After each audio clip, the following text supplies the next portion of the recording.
Good morning dear friends, welcome back to my channel that is mind your science. और मैं चंद्र प्रकाश आपके साथ chemistry का लेक्चर शेयर कर रहा हूँ। हम पढ़ रहे हैं केमिकल काइनेटिक्स, जो कि यूनिट नंबर हमारी 4 है +2 क्लास की। और कल हमने एक न्यूमेरिकल कराया था आपको मैंने, और काफ़ी लेंदी न्यूमेरिकल था, तभी वीडियो भी काफ़ी बड़ी हो गई होगी। आपको वीडियो देखने में काफ़ी टाइम लगा होगा, तो मैंने उसको पूरा ब्रीफ करके समझाया था। अगर आपने उसको बड़े ध्यान से देखा होगा तो आपको जो न्यूमेरिकल की क्लैरिटी है वो 100% श्योर हो गई होगी। आज हम क्या टॉपिक पढ़ेंगे डियर स्टूडेंट्स? आज हम पढ़ेंगे rate of radio active disintegration और डिके। पहला टॉपिक रहेगा आज हमारा। दूसरा टॉपिक पढ़ेंगे activation energy for a reaction, activation energy of A reaction, सारा बताएंगे आपको। तो आपने कोई घबराना नहीं, आप टॉपिक्स नोट कर लें आज के। और तीसरा टॉपिक मैं आपको पढ़ाऊंगा रिएक्शन प्रोफाइल, जिसको हम पाथ ऑफ रिएक्शन भी बोल देते हैं। और इसमें ही पढ़ेंगे concept of transition state and activated complex. तो आज का ये लेक्चर का विषय रहेगा। और आज मैं आपको जानकारी देता हूँ कि आज हरियाणा बोर्ड का 10वीं का रिज़ल्ट आया। रात को रिज़ल्ट डिक्लेयर कर दिया सरकार ने, कोई इन्फॉर्मेशन नहीं थी, अचानक ही डिक्लेयर किया, लेकिन बढ़िया आया। 65% रिज़ल्ट आया। जैसा कि आप जानते हैं सभी कि भाई जो हमारा साइंस का पेपर वो हुआ नहीं था, लेकिन बेस्ट ऑफ फोर्स और कुछ असाइनमेंट्स के आधार पर उन्होंने नंबर्स लगाते हुए बच्चों को पास कर दिया, उत्तीर्ण कर दिया। और सभी जो 10वीं के हमारे छात्र हैं जो इस वीडियो को अगर देखते हैं, जो अब 11वीं में एडमिशन लेने वाले हैं, तो उनको सभी को मेरा all the best mind your science channel की तरफ से उनको हार्दिक बधाई और उनको उज्जवल भविष्य के लिए मैं कामना करता हूँ। और वो जिस भी फील्ड पर एडमिशन लें उसमें वो सफलता प्रदान हासिल करें। और इसी से ही अब मैं सीधा आपको वीडियो लेक्चर में लेके चलता हूँ कि rate of radio active disintegration से हम आर्टिकल आज स्टार्ट करेंगे। तो आप मेरे साथ टॉपिक्स के साथ जुड़े रहेंगे। तो सबसे पहले विल डिस्कस अबाउट हमें ये मालूम होना चाहिए कि रेडियो एक्टिव सब्सटेंस क्या होते हैं, तभी हम उसकी डिसइंटीग्रेशन पढ़ पाएंगे। रेडियो एक्टिव सब्सटेंस की परिभाषा या डेफिनेशन जो है वो मैंने आपको +1 में पढ़ाई थी, सेकेंड यूनिट के अंदर थोड़ा सा टॉपिक था। तो आज हम इसके बारे में लिखेंगे। These are those elements which spontaneously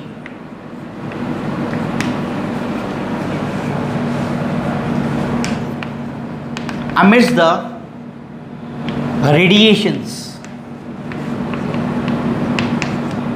like alpha beta particles and gamma radiations.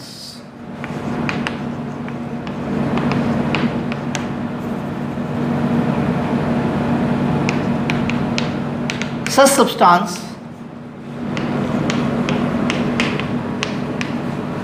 are called as radioactive substance.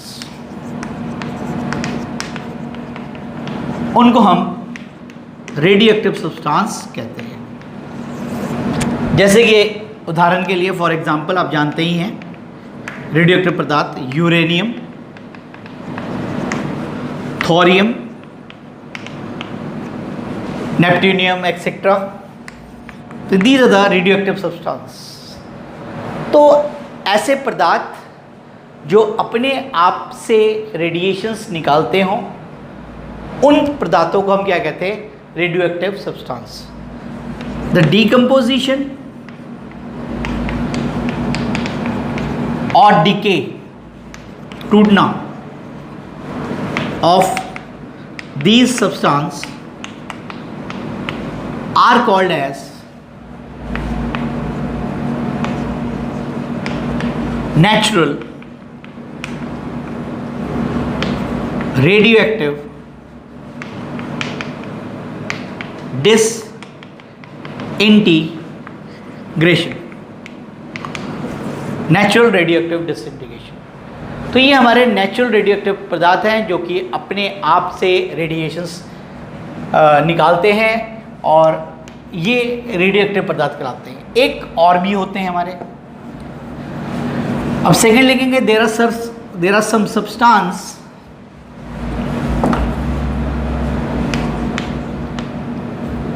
there are some substance which when bombarded मतलब उसके बौछार करना, bombarded with सब atomic particles like protons, neutrons, etc. They changes to radio isotopes, and then they starts emitting the radiations. They start emitting the radiations और इसके पश्चात ये क्या करता है, रेडिएशन सबमिट करने लगता है। इन सब्सटेंस को आर्टिफिशियल रेडियोएक्टिव सब्सटेंस कहते हैं क्योंकि ये पहले से नहीं थे, इनको बनाया गया। सच substance are called as artificial radioactive substance, and the disintegration or decay is called as artificial radioactive disintegration। तो डियर स्टूडेंट्स, हमने पढ़ा अभी तक के लेक्चर में कि दो प्रकार के हमारे नेचुरल रेडियोएक्टिव सब्सटेंस होते हैं और एक हमारे आर्टिफिशियल रेडियोएक्टिव सब्सटेंस होते हैं। नेचुरल जो अपने आप से ही रेडिएशंस एमिट करता रहता है उसे हम नेचुरल बोलते हैं। दूसरे हमारे ऐसे पदार्थ है तो वो रेडियोएक्टिव सब्सटेंस, लेकिन वो अपने आप इनिशियली रेडिएशंस एमिट नहीं करता। जब उसको हम बम्बार्डमेंट करते हैं प्रोटॉन्स या न्यूट्रॉन्स द्वारा तो आइसोटोप में कन्वर्ट होने के बाद वो रेडिएशन एमिट करने लगता है, उन्हें बोलते हैं आर्टिफिशियल रेडियोएक्टिव सब्सटेंस। तो there are two types of disintegration, one is natural, one is artificial. तो ये आपको सबसे पहले पढ़ाया। अब ये टॉपिक इस चैप्टर में क्यों पढ़ाया जा रहा है, इसलिए पढ़ाया जा रहा है कि जो ये डिसइंटीग्रेशन होती है ये it follows the first order kinetics. Radioactive disintegration जिसके बारे में अभी पढ़ाया, oblique decay follows the first order kinetics, first order kinetics। तो इसका मतलब ये फर्स्ट ऑर्डर रिएक्शन है बेटा, इसलिए ये हमें पढ़ना पड़ रहा है। ठीक है, क्लियर हो गया। अब हम लिखेंगे इसी में ही, let us suppose that the initial मतलब शुरुआती initial concentration of radioactive substance is equal to N0। कितना है, एन नॉट है बेटा, रेडियो एक्टिव सब्सटेंस की initial concentration, and the final concentration of the radioactive substance are N, capital N.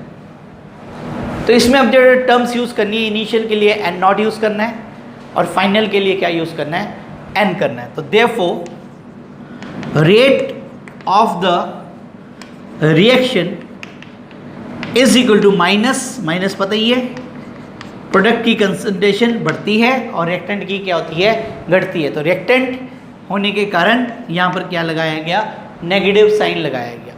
और according to law of mass action, rate of the reaction is equal to K molar concentration N. अब यहाँ पर जो के है ये क्या है, डिसइंटीग्रेशन या रेट कांस्टेंट जो था वो चेंज हो गया, is a constant called as disintegration और डीके कांस्टेंट।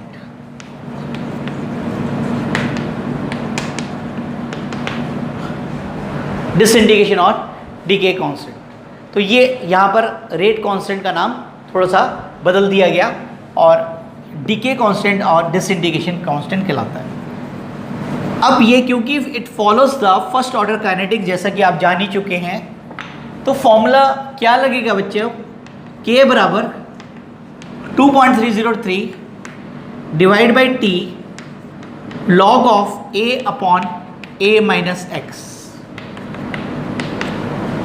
इसमें आपने वैल्यू सब्स्टिट्यूट कर देनी है, कौन सी, अभी जैसे बताया, क्या इनिशियल कंसंट्रेशन तो है एन नॉट और फाइनल कंसंट्रेशन है एन। तो ये अपनी इक्वेशन बन गई और ये जैसा कि फर्स्ट ऑर्डर काइनेटिक्स फॉलो करता है, ये रेडियो एक्टिव डिसइंटीग्रेशन की इक्वेशन बन गई। आपने कोई ड्राइव नहीं करना है, ये ऑलरेडी हमारा बना हुआ फॉर्मूला है, उसके अंदर आपने वैल्यू सब्स्टिट्यूट करनी है। अब इसके बाद आगे half life period of radio active substance, radio active substance की हाफ लाइफ पीरियड के बारे में और जानकारी प्राप्त करेंगे। यहाँ पर भी फॉर्मूला सेम है, T half is equal to 0.693 divide by K आपको पता ही लग चुका है क्या है, डीके कांस्टेंट या डिसइंटीग्रेशन कांस्टेंट। अब यहां पर आप देख रहे हैं, इसको चेंज करेंगे, let it be equation number 3। Clear understand हो रहा होगा टॉपिक क्या पढ़ाया जा रहा है। इसको मैंने चेंज किया, के को इधर ले आया, तो ये बन गया 0.693 डिवाइड बाय टी हाफ। इस इक्वेशन से ये बात पता लगती है कि जो के है वो इंडिपेंडेंट है इनिशियल कंसंट्रेशन के लिए। तो डीके कांस्टेंट, क्योंकि बार बार हमें के की आदत पड़ी हुई रेट कांस्टेंट लिखने की, यहाँ पर लेकिन ये क्या है, डीके कांस्टेंट। और disintegration constant of A radio active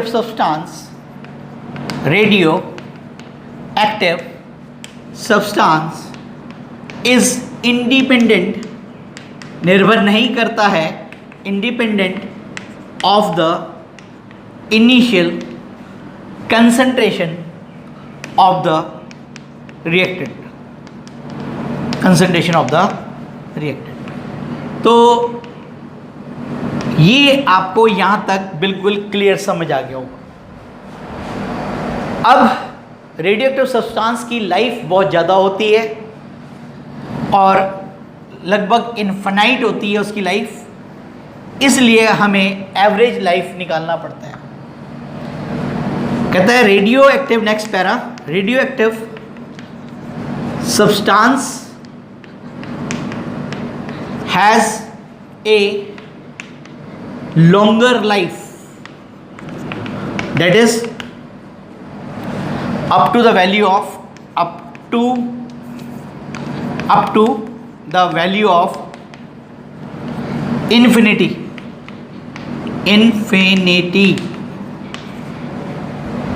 so that इसलिए so that we have to take the half life average rate of the reaction, या एवरेज लाइफ लेनी पड़ती है। और इसमें फॉर्मूला आता है हमारे पास, एवरेज लाइफ का फॉर्मूला है बेटा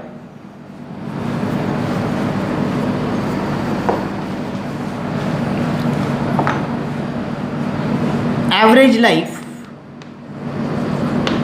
is represented by a letter, this is called a tau, is equal to 1 upon k। k क्या है हमारा डीके कांस्टेंट। तो यहाँ पर आप वैल्यू पुट करेंगे 0.693 डिवाइडेड बाय टी हाफ, तो ये बन जाएगा 1 upon 693, टी हाफ ऊपर चला गया, 1 से जब इसको डिवाइड करोगे you will get 1.44 into T half, तो average life is 1.44 times of half life. तो ये अपनी इक्वेशन नंबर क्या बन गई 5। तो यहाँ पर लास्ट लाइन लिखेंगे, क्या लिखेंगे बेटा, average life of A radioactive substance, average life of A radioactive substance is 1.44 times of the half life period of half life period। तो ये आपको आर्टिकल अब समझ आ गया होगा कि ये हमारी क्या है। और अब हम बात करेंगे, अगर if the disintegration is slow, जो डिसइंटीग्रेशन है वो क्या है बेटा स्लो, तो then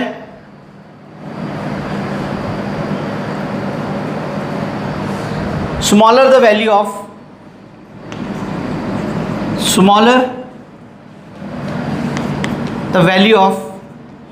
k and the average life will be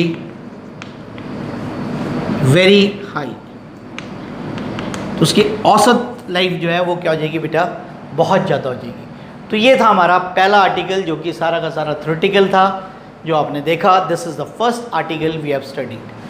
अब हम अगला आर्टिकल स्टार्ट करेंगे जो मैंने आपको पहले ही लिखवा दिया था, नोट किया हुआ है आपने, आगे होगा समझ क्या लिखना है, एक्टिवेशन एनर्जी, एक्टिवेशन एनर्जी।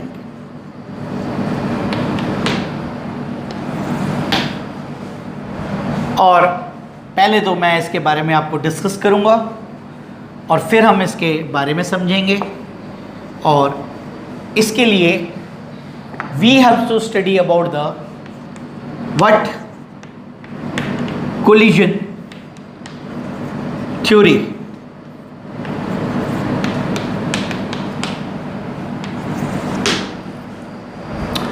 अब ध्यान से सुनना है आपने मेरी बात। इस टॉपिक के अंदर हमें दो आर्टिकल्स करने हैं। एक तो आपके सामने लिखा हुआ है एक्टिवेशन एनर्जी, दूसरी इसी से ही रिलेटेड है, दैट इज कॉल्ड है थ्रेशोल्ड एनर्जी। थ्रेशोल्ड वर्ड पहले भी आपने सुना हुआ है, थ्रेशोल्ड फ्रीक्वेंसी पढ़ाई हुई है मैंने, ये यहाँ पर एनर्जी की बात है। इन दोनों बातों को ध्यान से समझना है। तो आर्टिकल उसके बाद लिखेंगे एक्टिवेशन एनर्जी और थ्रेशोल्ड एनर्जी। सारा जो टॉपिक है ये इन दो बातों पे ऊपर निर्भर करता है। अगर आपको ये 2 पॉइंट्स याद हो गए, समझ आ गए, तो आपको टॉपिक समझ आ गया। अगर ये 2 बातें समझ नहीं आई तो आपको टॉपिक बिल्कुल आगे समझ नहीं आएगा। अगला जो है रिएक्शन प्रोफाइल है वो नहीं क्लियर होगा। तो इसलिए सबसे पहले हम एक जनरल एग्जाम्पल समझते हैं। और जैसा कि आज ये मैं वीडियो बना रहा हूँ और चांस की बात है आज ही रिजल्ट आया है, बोर्ड का 10वीं क्लास का रिजल्ट जो है आया है, आज ही आया है। ये जो दोनों वर्ड्स है एक्टिवेशन एनर्जी और थ्रेशोल्ड एनर्जी, ये दोनों हमारे रिजल्ट से टैली करते हैं। टैली मतलब मैच करते हैं। कैसे? तुम कहोगे सर कैसे सर? अभी आपको समझाएंगे, आपको क्लियर हो जाएगा। अब जैसा कि न्यूज़पेपर के माध्यम से पता लगा कि भाई 65% रिजल्ट आया है, तो सभी बच्चे समझ गए होंगे कि भाई 65% बच्चे पास हुए हैं और 35% बच्चे क्या हो गए हैं? फेल हो गए। तभी तो कुल जोड़ कितना है? 100। बात समझ आ गई? अब बिल्कुल ऐसे ही हमारे रिएक्टेंट्स, सपोज हम 100 लेते हैं, लेकिन इसमें से जो प्रोडक्ट्स बना रहे हैं वो 70 बना रहे हैं। इसका मतलब क्या हुआ कि 30 रिएक्टेंट प्रोडक्ट नहीं बना पा रहा। क्यों नहीं बना पा रहा? मैंने बताया ही टैली करके चलना है। अब आपको दोनों वर्ड समझ आ जाएंगे। कौन कौन से? एक्टिवेशन एनर्जी और थ्रेशोल्ड एनर्जी। हर सब्जेक्ट की पासिंग मार्क्स है 33। 100 में से 33 नंबर आने चाहिए। किसके लिए? उस सब्जेक्ट में पास होने के लिए। अगर आपके 33 से कम रह गए तो आप क्या हो गए बेटा? फेल हो गए। जो 33 नंबर रखे गए हैं इसको बोलते हैं थ्रेशोल्ड एनर्जी। तो it is the minimum amount of energy possessed by the reactants to change into products। तो प्यारे बच्चों,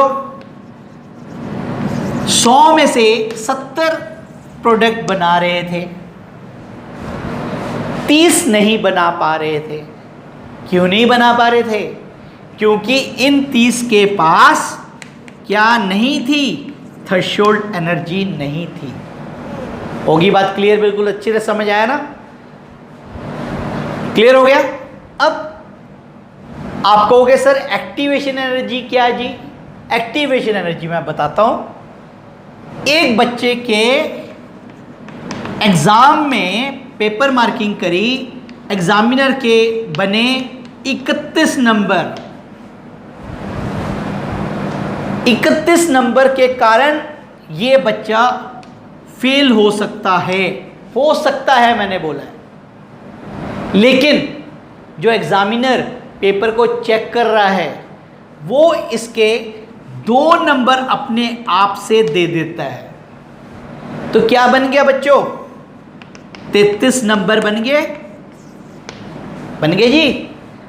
तो ये बच्चा क्या हो गया? पास हो गया। रिजल्ट जब आया तो वो क्या हुआ? पास हो गया। इस एग्जामिनर ने इसको 2 नंबर दिए। तो तो जो एक्स्ट्रा अमाउंट ऑफ एनर्जी देते हैं उसकी ऊर्जा थ्रेशोल्ड एनर्जी के बराबर पहुंचाने के लिए उस एनर्जी को क्या बोलते हैं? Activation energy. तो इसकी इंग्लिश क्या है, इसकी डेफिनेशन क्या है, भी लिखूंगा, घबराना नहीं है आपने बिल्कुल, ये भी समझा रहा हूं तो मैं दोनों कॉन्सेप्ट समझ आगे दोबारा बताऊंगा फिर लिखवाऊंगा। क्या बताया मैंने बेटा कि extra amount of energy given to the reactant to make the energy equal to threshold energy of the reactant is called as the activation energy.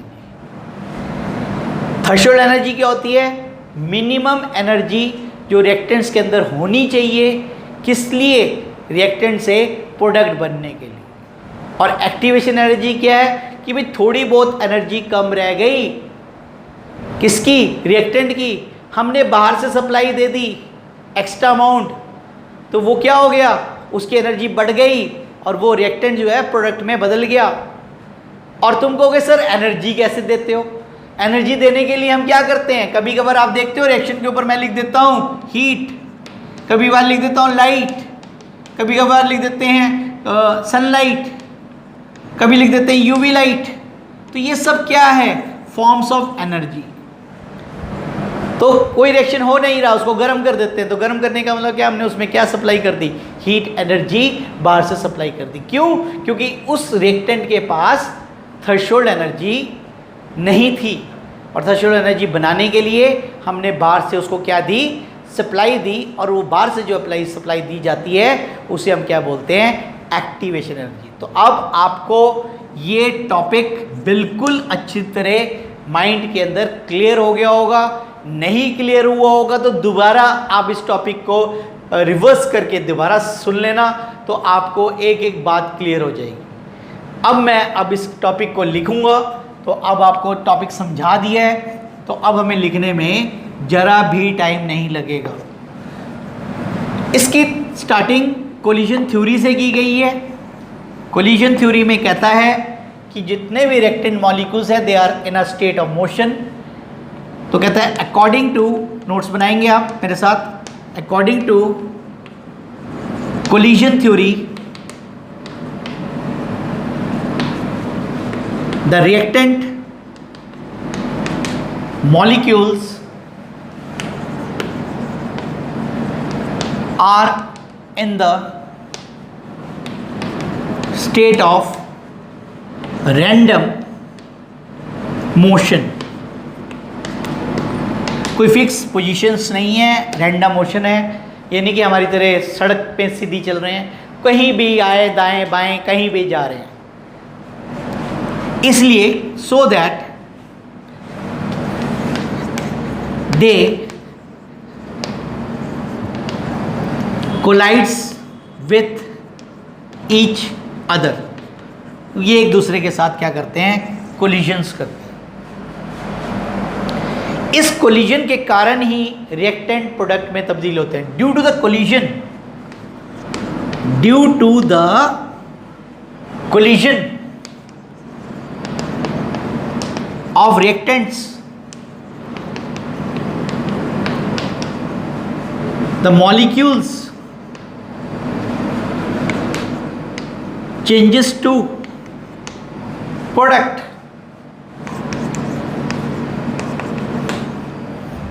इस कारण से रिएक्टेंट जो है किस में बदल जाते हैं? प्रोडक्ट्स में। कहता है लेकिन but all the reactants does not changes to product।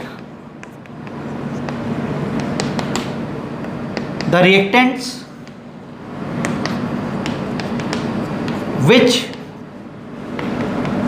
possess the, कौन सी एनर्जी अभी बताई थी? Threshold energy. only changes to product, only changes to product। तो अब हमारे पास लिखी जाएगी किसकी परिभाषा? थ्रेशोल्ड एनर्जी की। तो तो ये कोलिजन थ्योरी ने ये सारी बातें जानकारी हमें दी। कोलिजन थ्योरी पढ़ने के बाद हमारे वैज्ञानिकों को ये बातें पता लगी कि भाई रिएक्शन कैसे होता है, रिएक्शन की डेप्थ पढ़ रहे हैं। तो अब हम बात करेंगे थ्रेशोल्ड एनर्जी, जिसके बारे में मैं ऑलरेडी आपको समझा चुका हूँ। अब सिर्फ और सिर्फ इसकी डेफिनेशन लिखनी है।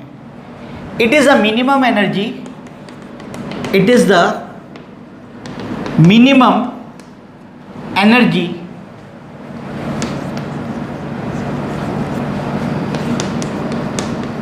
possessed by the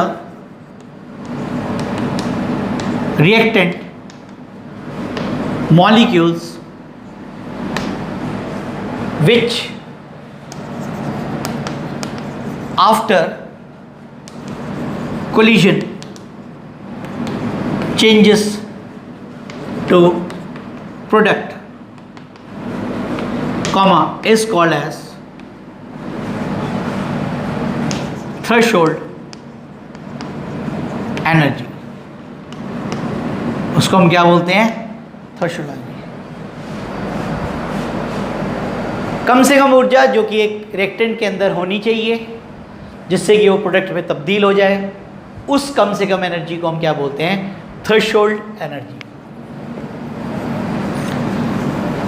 इसी के साथ ही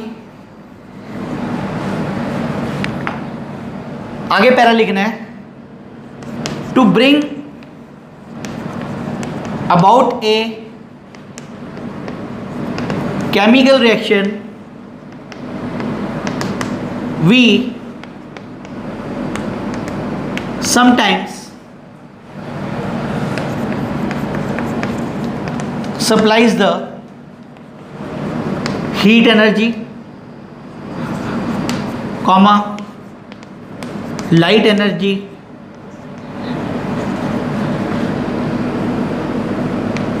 etc.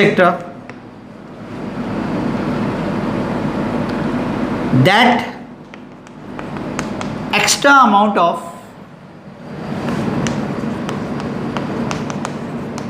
energy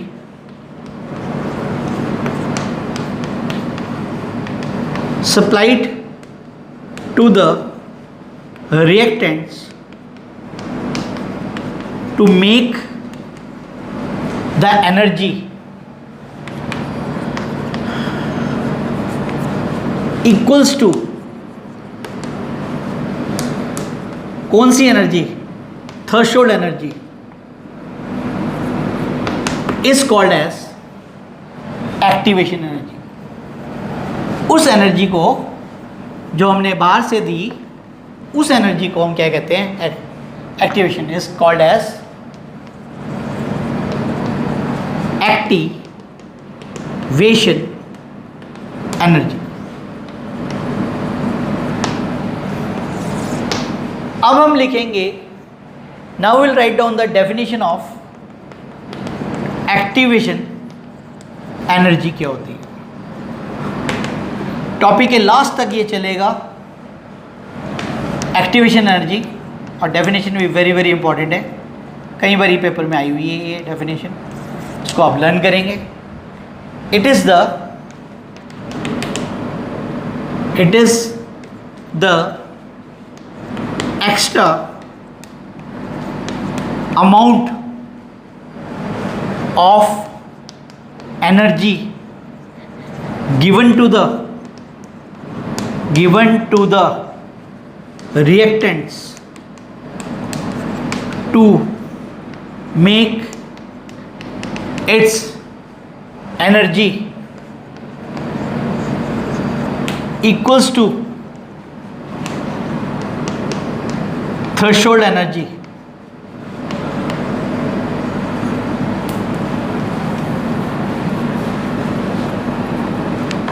Energy equals to threshold energy is called as what?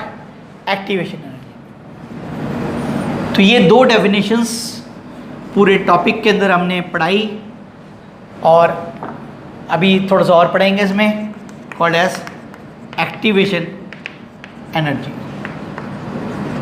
कि जो एक्स्ट्रा अमाउंट ऑफ एनर्जी हम रिएक्टेंट्स को देते हैं बाहर से, जिससे कि उसकी एनर्जी थ्रेशोल्ड एनर्जी के बराबर पहुंच जाए, उस एनर्जी को हम क्या बोलते हैं? Activation energy. तो अब यहाँ पर कैसे लिखेंगे? देखो ध्यान से, थ्रेशोल्ड एनर्जी क्या है? Mathematical form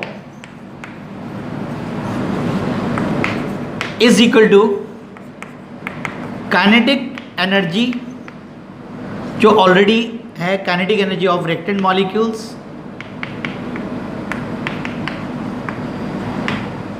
plus activation energy. क्योंकि यहां पर आपको क्या पढ़ाया जा रहा है? एक्टिवेशन एनर्जी पढ़ाई जा रही है। तो एक्टिवेशन एनर्जी क्या हुई? Threshold energy minus kinetic energy. तो activation energy is equal to threshold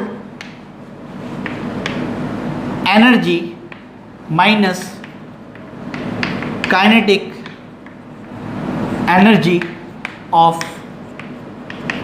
reactant molecules। तो अब आपको पूरा टॉपिक समझ आया होगा कि ये क्या टॉपिक है। अभी इसमें एक एग्जांपल मैंने आपके साथ डिस्कस करना है, तो स्लो एंड फास्ट रिएक्शन का। तो अब आप समझ सकते हैं कि मैंने आपको क्या पढ़ाया, एक्टिवेशन एनर्जी क्या होती है और हमारी थ्रेशोल्ड एनर्जी क्या होती है। अब हमने दो एग्जांपल स्टार्टिंग में लिखे थे बेटा, दोनों एक जैसे दिखने के थे। देखो आप, 2 molecule of nitric oxide plus oxygen gives you 2 molecule of nitrogen dioxide. तो ये था फास्ट रिएक्शन। बिल्कुल सिमिलर था, 2 molecule of carbon monoxide plus oxygen, 2 molecule of carbon dioxide, और ये था स्लो रिएक्शन। तो अब आप समझ आ रहे होंगे कि इसमें एक्टिवेशन एनर्जी क्या है, कम रिक्वायर्ड है, इसमें एक्टिवेशन एनर्जी क्या है, ज़्यादा रिक्वायर्ड है। तो आज हमें समझ आया कि ये रिएक्शन फास्ट क्यों होता है, एक्टिवेशन एनर्जी इज लो, इस रिएक्शन में क्या है, एक्टिवेशन एनर्जी इज हाई। तो जब इसको पूरी एनर्जी मिलेगी तभी ये रिएक्शन करेगा, अदरवाइज धीरे धीरे रिएक्शन होता रहेगा। तो this is all about the activation energy and threshold energy. इसके बाद एक क्वेश्चन आता है पेपर के अंदर, जो फ्यूल्स हैं वो थर्मोडायनामिकली अनस्टेबल है। फ्यूल्स कौन से, जिनके द्वारा हम ईंधन हमारे, जो बेसिकली हमारे फॉसिल फ्यूल्स हैं, they are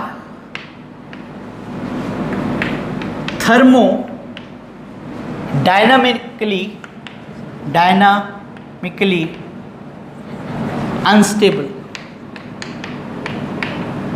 but kinetically they are stable। अब इस बात को समझेंगे, इस वाले पॉइंट को, इसी कई टॉपिक कई पॉइंट है ये। जो फ्यूल्स हैं हमारे, ये थर्मोडायनेमिकली अनस्टेबल क्यों हैं? चैप्टर थर्मोडायनेमिक्स में आपको एक बात बताई गई थी कि 2 प्रकार के रिएक्शन होते हैं, एक होते हैं स्पॉन्टेनियस और दूसरे होते हैं इनका उल्टा क्या, नॉन स्पॉन्टेनियस। तो फ्यूल कौन सी कैटेगरी में आता है? स्पॉन्टेनियस। जब भी मौका मिलेगा ये रासायनिक क्रिया करेगा, लेकिन काइनेटिकली ये स्टेबल है। ऐसा कैसे? काइनेटिकली स्टेबल वो होता है जिसकी हाई वैल्यू ऑफ क्या होती है? Activation energy. अभी समझाऊंगा, बिल्कुल घबराना नहीं है। High activation energy. अब ध्यान से देखो बेटा, ये मैं आपको डस्टर दिख रहा है, आपको लकड़ी के बना हुआ है। लकड़ी जलाने के काम आती है, आती है। इसका मतलब ये थर्मोडायनामिकली क्या है? अनस्टेबल है। क्यों? क्योंकि ये रिएक्शन करता है, हमें मालूम है। लेकिन 3 महीने से आप देख रहे हो, वीडियो देख रहे हो, तो इसी डस्टर से मैं रब करता हूं। ये रासायनिक क्रिया नहीं कर रहा है। क्यों नहीं कर रहा है? क्योंकि तभी रिएक्शन करेगा जब मैं इसको एक्टिवेट करूंगा। और एक्टिवेट कैसे करूंगा? इसको या तो जलते हुए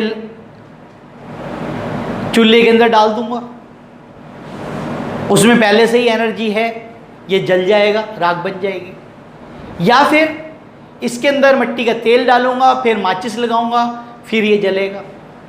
तो ये जो माचिस लगाया मैंने बोला, या मैंने बोला इसको मैं जलते हुए अंगीठी में डाल दूंगा, तो ये क्या हुआ? इसको एक्टिवेट करना हुआ। इसका मतलब इसकी एक्टिवेशन एनर्जी क्या है? Very high. तो इसका मतलब ये पड़ा पड़ा रिएक्शन नहीं करता है। जो सब्सटेंस पड़े पड़े अपने आप रिएक्शन नहीं करते हैं, वो काइनेटिकली क्या होते हैं? स्टेबल होते हैं। क्यों होते हैं? क्योंकि उनकी एक्टिवेशन एनर्जी क्या है? बहुत हाई है। हमें इनको ऊर्जा देनी पड़ेगी खूब सारी, तब जाकर ये जलेगा। ठीक है। और वैसे अगर देखो ध्यान से कि जैसे सपोज करो घर में आग लग गई, तो क्या होता है? सब कुछ राख हो जाता है, ना। तो जो जैसे कुछ भी फर्नीचर पड़ा है, कुछ भी कपबोर्ड पड़ा है, सब जल जाते हैं। कैसे? उन्हें क्या मिल गई? एक्टिवेशन एनर्जी मिल गई। कहाँ से मिल गई?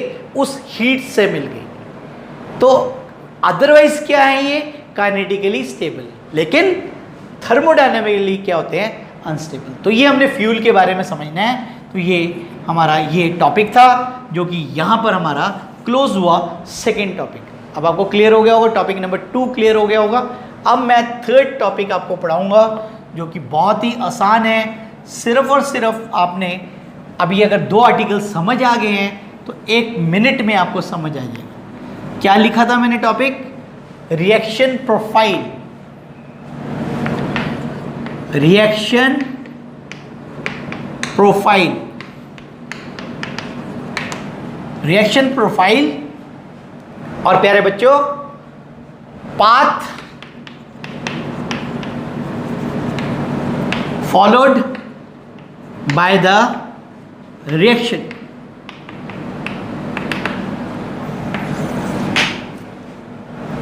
और इसी में ही पढ़ाया जाएगा आपको एक्टिवेटेड कॉम्प्लेक्स। सारा लिख दिया मैंने। या फिर इसको बोलते हैं व्हाट? Transition state. तो मैं आपको सब बातें बताऊंगा, तो आपने मेरे साथ टॉपिक में ध्यान रखना है। आपका ध्यान इधर से उधर नहीं होना चाहिए वीडियो को देखते हुए। तो ये ग्राफ बिल्कुल आपको बिल्कुल आसानी से समझ आ जाएगा। बेटा ये वाई एक्सिस है, इस पे आपने लिखना है potential energy, energy possessed by the molecules, potential energy. And this is x axis पे लिखना है प्रोग्रेस ऑफ द रिएक्शन। थोड़ा सा नीचे हो गया है, अगर आपको नहीं समझ आ रहा तो मैंने बोल दिया है। क्या लिखा है बेटा नीचे? एक्स एक्सिस पे लिखना है प्रोग्रेस ऑफ द रिएक्शन। अब मैं इसका कर्व बनाऊंगा। देखो कर्व कैसे बनेगा, यहां से ऐसे बनाना है। ये बोलते हैं रिएक्शन प्रोफाइल। प्रोफाइल का क्या मतलब होता है? प्रोफाइल होता है डाटा। तो आपको रिएक्शन का पूरा कंप्लीट डाटा इसमें मिलने वाला है। तो ये मैंने आपको कर्व बना दिया। अब मैं इसको थोड़ा सा यहाँ से रब कर दिया, जिससे कि आपको सिर्फ अब ग्राफ नजर आए, नहीं तो आपको ऐसे लगेगा पता नहीं क्या खिचड़ी बना दी है। तो खिचड़ी नहीं बनानी है अपने को। तो ये आपने वाई एक्सिस रखा हुआ है मैंने, ये कर्व थी। ये जो पॉइंट है बेटा मैं लाइन खींच रहा हूं जो कि parallel to the X axis है, जो आप देख रहे हैं, मैंने आगे तक एक्सटेंड कर दी। ये क्या है? रिएक्टेंट है बेटा। और अब यहां से खींचता हुआ लाइन को इसके साथ मैंने मैच कर दिया। मैच मतलब इसी के साथ क्या हिसाब बनाया मैंने। ये क्या है? Product. This is you can say R, you can say P for product. ये आप पीक देख रहे हैं, ये हमारी क्या कहलाती है? Energy barrier. मैंने जैसा कि आपको बताया, ये मैं आपको आर्टिकल पढ़ा रहा हूं, रिएक्शन प्रोफाइल। रिएक्शन का कंप्लीट डाटा आपको पढ़ाया जा रहा है। अब ये जो हमारे पास यहां से यहां तक एनर्जी है, ये क्या है? रिएक्टेंट्स की अपनी खुद की energy, kinetic energy of reactant molecule. यहां से यहां तक क्या है? दिस इज द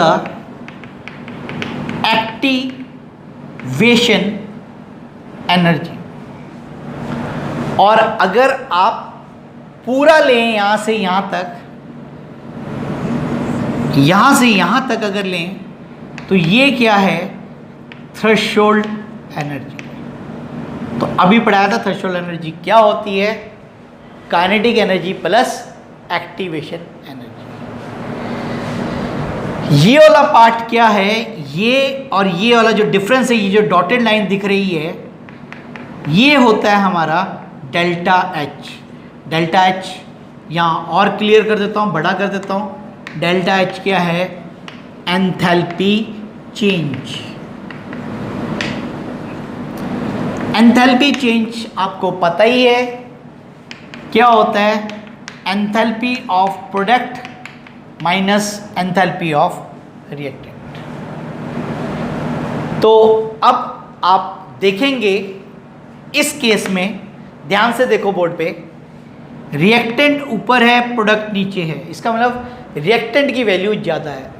तो इस केस में हमारी जो वैल्यू आएगी वो क्या आएगी? नेगेटिव। तुम्हें अभी भी नहीं आया होगा क्लियर, देखो ध्यान से बोर्ड पे। ये रिएक्टेंट की एनर्जी है और ये प्रोडक्ट की एनर्जी। ये R, ये P। कौन सी बड़ी है? रिएक्टेंट। तो बड़ी माइनस की है, प्रोडक्ट छोटी है, तो आंसर क्या आ जाएगा? नेगेटिव। तुमको अगर सर ये नेगेटिव क्यों पढ़ा रहे हो, तो ये भी बताया जा रहा है ये कौन सा प्रोसेस होगा? Exothermic process.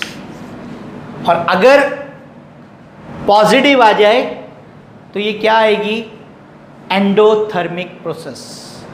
अब मेन पार्ट रह गया, बस क्या रह गया? पीक के ऊपर यहां पर बनती है क्या? एक्टिवेटेड कॉम्प्लेक्स,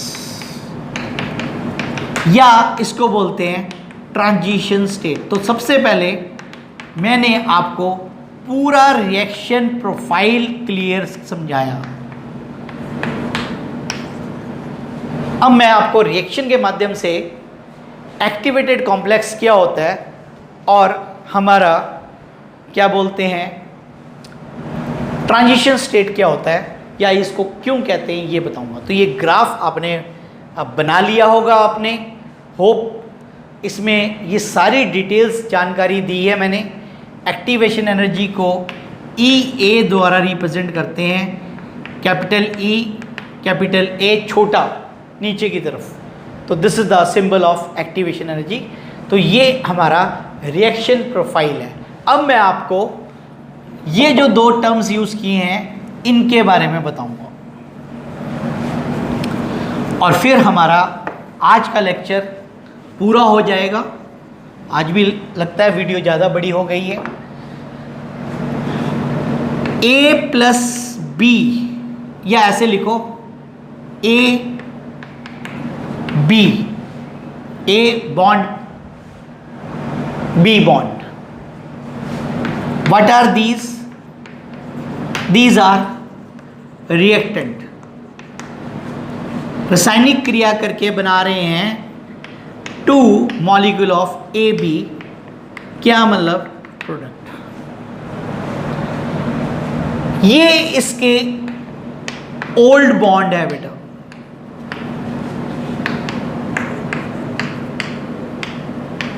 और ए बी के अंदर आप देख रहे हो, पहले ए और बी के बीच में बॉन्ड नहीं था, ये बन गया न्यू बॉन्ड.